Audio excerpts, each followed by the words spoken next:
So it has been 7 months since the war between Russia and Ukraine broke out, and it appears there is no peace deal in sight. Nobody wants to talk about peace, whether it's America or anybody in the United Nations, obviously the two parties involved. Why not? Why wouldn't you want to seek peace? How long is it going to last? On Wednesday, Russian President Vladimir Putin ordering Russia's first full mobilization since World War II. He went on to warn the West that he says, I'm not bluffing. He said he is ready to possibly use nuclear weapons to defend Russia. Putin also explicitly raised the specter of nuclear conflict, proving a plan to annex a chunk of Ukraine the size of Hungary. He also called up 300,000 reservists. He cited the expansion of NATO towards Russia's border for his reasoning of threatening the use of nuclear weapons. Putin said, quote, the West is plotting to destroy my country and engaging in nuclear blackmail by allegedly discussing the potential use of weapons against Moscow. He then accused the U.S., the European Union, and Britain of encouraging Ukraine to push military operations into Russia. Our next guest, Colonel Doug MacGregor, recently wrote an article, gave his thoughts and opinion about the war between Ukraine and Russia. He says that the Ukrainian President Zelensky has also adopted a strategy of holding ground in eastern Ukraine. This strategy was used on the German military at the end of 1942 during World War II. Colonel goes on to say Ukrainian forces immobilized themselves inside urban areas and as a result turned urban centers into fortifications. Says that the Ukrainian forces are bleeding to death in counterattack after counterattack. I want to bring the Colonel on the program now and get his thoughts on what's happening 7 months into this war. I want to welcome Colonel MacGregor, of course, former advisory to the SecDef under President Trump. Colonel, how about it? That's some pretty big threats, some pretty big accusations that Putin's throwing out there. What have you heard? Has the UN and America and Britain all been colluding behind the scenes saying we might use nukes in Moscow, or is this just Putin being Putin? No, I'm afraid that there's been some very serious talk behind the scenes in the Department of Defense and the White House and even some people on the Hill regarding the use of what we call tactical nuclear weapons against the Russians in Ukraine. And of course, that is unacceptable under any circumstances to the Russians. What the Russians have restated is essentially their foreign policy position, which is that nuclear weapons will only be used in retaliation. Right. But the problem that we seem to have is that we think that you can use a so-called low-yield nuclear weapon and that somehow or another the Russians will recognize, oh, that's a small nuclear detonation as opposed to a large one, so the Russians won't respond. And the truth is that if we even are thinking seriously about the use of a tactical nuclear weapon, then we can reckon with a Russian first strike and Armageddon. So that's something that should be off the table.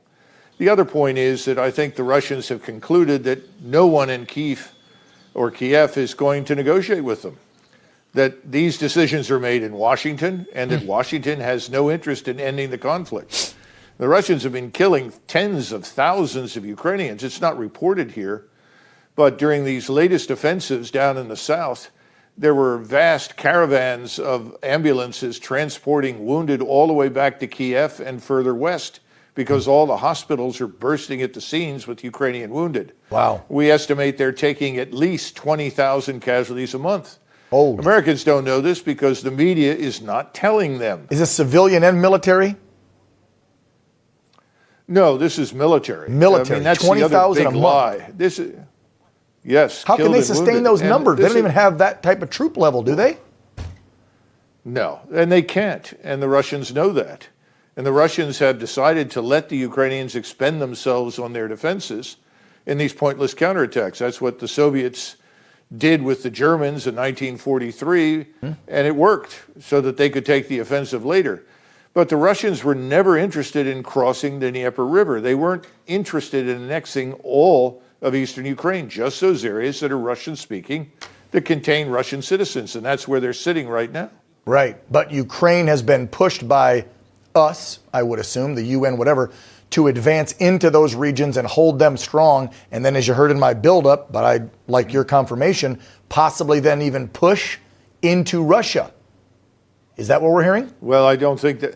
No, I don't think that's possible. It's Okay. possible that you could fire missiles. We could provide the Ukrainians with missiles that could reach Russian territory.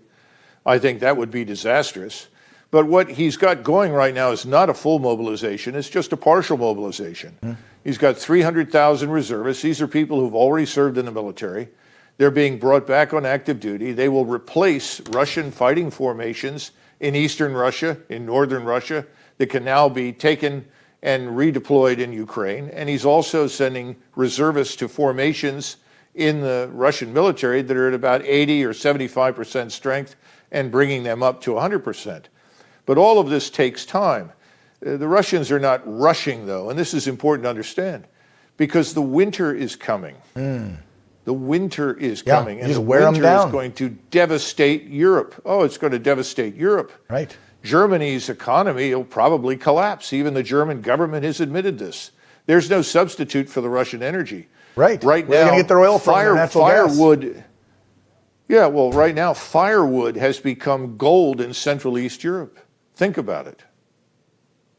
Well, Colonel, you know I respect the hell out of you, so I'm just going to ask you the final question, a couple seconds left here. What should, in your opinion, if you were there in the halls of the Pentagon and on the Hill advising our elected officials on what to do, on what we should be pushing Ukraine to do, because as you said, we're probably pulling the strings. I mean, we tell Zelensky what we think he should do. Of course. Yeah. What should we be doing right now to try to bring this to the end? Because at the end of the day, Colonel, we know who's suffering. The innocent civilians caught in the middle who are also getting killed because nobody wants to talk peace.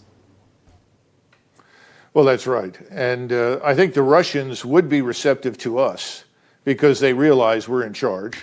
If we said it's time to halt, it's time for a ceasefire, we need to have ceasefire talks and come to some sort of arrangement.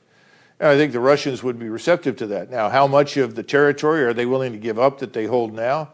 I don't know. But if we don't hold talks now, we don't arrange a ceasefire, they will move on to Odessa and they will link up with Moldova, where they have a Russian state. And at the same time, they will go back north to Kharkov, which was recently abandoned by them, and they will retake it. So it's in our interest, it's in the interest of Ukraine, it's in the interest of Europe to bring this to an end.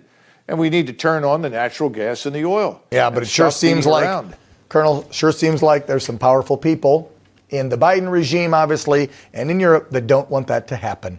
And I think, again, won't speculate reasons why, but I think our viewers are smart enough here to know some of the reasons why they continue this war machine to go on. Colonel Doug MacGregor.